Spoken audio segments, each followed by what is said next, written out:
खबर वही जो आपके लिए है ज़रूरी।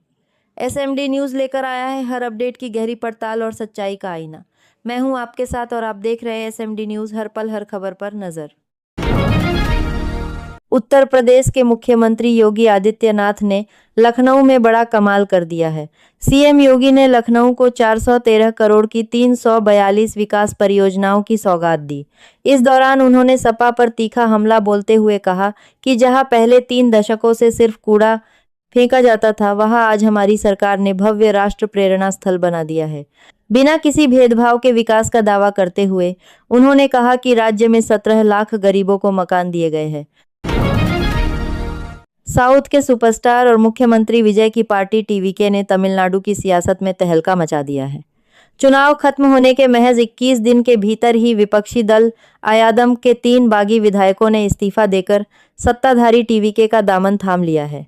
इस बड़े दामन के 3 बागी विधायकों ने बार उलटफेर के बाद विपक्षी पार्टियों ने सीएम विजय पर विधायकों की खरीद फरोख्त यानी हॉर्स ट्रेडिंग का गंभीर आरोप लगाया है। इस इस्तीफे के बाद अब राज्य की 4 विधानसभा सीटों पर फिर से उपचुनाव होंगे। डेरा सच्चा सौदा प्रमुख गुरमीत राम रहीम एक बार फिर जेल से बाहर आ गया है। साध्वियों से रेप और हत्या के मामलों में रोहतक की सुनारिया जेल में सजा काट रहे राम रहीम को 30 दिन की पैरोल मिल गई है।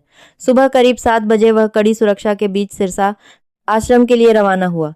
हैरान करने वाली बात यह है कि पिछले 5 महीनों में यह उसकी दूसरी और कुल 16वीं पैरोल है।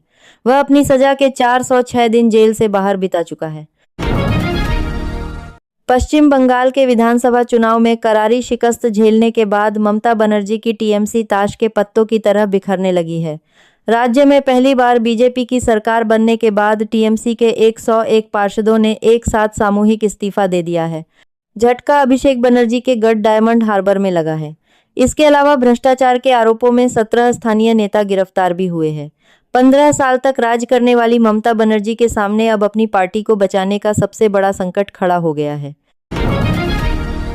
कर्नाटक की सियासत में इस वक्त भारी भूचाल आया हुआ है।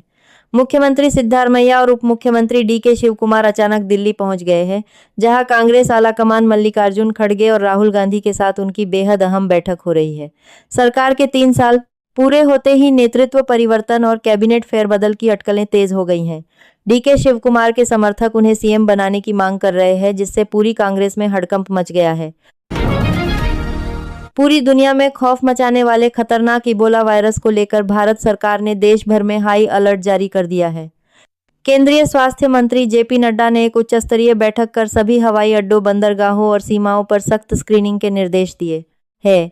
हालांकि राहत की बात यह है कि भारत में अब तक इबोला का एक भी केस सामने नहीं आया है। विश्व स्वास्थ्य संगठन द्वारा इसे इमरजेंसी घोषित करने के बाद भारत सरकार पूरी तरह सतर्क है। दोस्तों, आज की बड़ी खबरों का सिलसिला यूं ही जारी रहेगा। अगर आप देश दुनिया की हर बड़ी खबर सबसे पहले देखना चाहते हैं तो हमारे चैनल को अभी लाइक, शेयर और सब्सक्राइब जरूर करें और बेल आइकन दबाना न भूलें। असम सरकार के यूनिफॉर्म सिविल कोड बिल को लेकर देश की सियासत में भारी बवाल मच गया है। एमएम प्रमुख असदुद्दीन ओवैसी ने इस बिल पर तीखा हमला बोलते हुए इसे मुसलमानों पर पिछले दरवाजे से हिंदू कानून थोपने की साजिश करार दिया है। ओवैसी ने कहा आदिवासियों को इस कानून से बाहर रखकर भेदभाव किया जा रहा है। उन्होंने दावा किया कि यह कानून पूरी तरह से एक समान नहीं है और इसके प्रावधान इस्लामी विरासत कानूनों के खिलाफ है। केंद्र सरकार ने एलपीजी गैस कनेक्शन के नियमों में बहुत बड़ा बदलाव कर दिया है।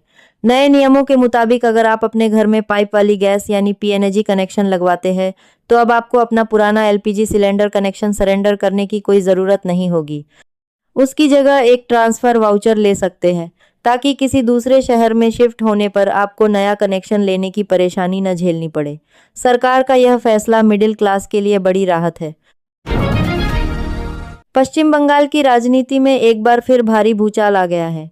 भारत चैम्बर ऑफ कॉमर्स ने उद्योग जगत में योगदान देने वाले मुख्यमंत्रियों की अपनी खास लिस्ट से ममता बनर्जी का नाम पूरी तरह गायब कर दिया है।